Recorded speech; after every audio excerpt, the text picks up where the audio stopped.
நானும் எங்கள் அக்காவும் சேர்ந்து பர்த்டேக்கு கேக் பண்ண போகிறேன். எனக்கு பர்த்டே கிடையாதுங்க, எங்கள் அக்கா பையனோட பர்த்டே 5வது பர்த்டே ஸ்டார்ட் ஆகுதா, அதனால் இந்த வருஷம் நான் வந்திருக்கேன்.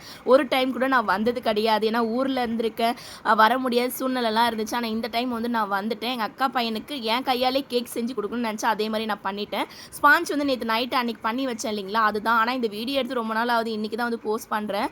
எல்லாமே 1 kg தனித்தனியாக பேக் பண்ணி எடுத்தோம். ஏன்னா ஓவன் வந்து 1 kg தான் பேக் பண்ண முடியும். அதுவும் டின் வேறு இல்லைங்களா, வீட்டில் இருக்கிறதுலே வச்சு வந்து 1 kg 3 kg வந்து பண்ணிட்டோம்.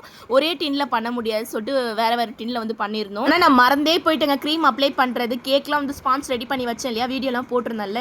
எங்கள் அக்கா தான் வந்து சொன்னால் ஊருக்கு கிளம்பிட்டியாடி, க்ரீம்லாம் அப்ளை பண்ணணும்லன்னு சொன்னால், அதுக்கப்புறம் வந்துட்டு க்ரீம்லாம் அப்ளை பண்ணி கொடுத்தேன். பீட் பண்ணிட்டேன், க்ரீம் ஃபுல்லாக பீட் பண்ணி ஒரு 2 செகண்ட் மட்டும் ஃப்ரிட்ஜில் வச்சு உடனே வந்து க்ரீம்லாம் வந்து கேக்கில் வந்து சேர்த்துட்டோம். சுகர் சிரப் வந்து போட்டுட்டு விப்பிங் க்ரீம் போட்டோம். அது கூட வந்து அந்த க்ரஷ் இருக்கும் இல்லையா, ப்ளூபெரி வந்து போட்டிருந்தோம். எல்லாமே வந்து ஓரளவுக்கு பண்ணியாச்சு. எங்கள் அக்கா நினச்சதில்ல நம்ம கையாலே கேக் செஞ்சு நம்ம பையன் பர்த்டேக்கு வந்து வெட்டணும்னு நினச்சா அதே மாதிரி வந்து பண்ணிட்டா. 3 kg வந்து பண்ணியிருந்தா.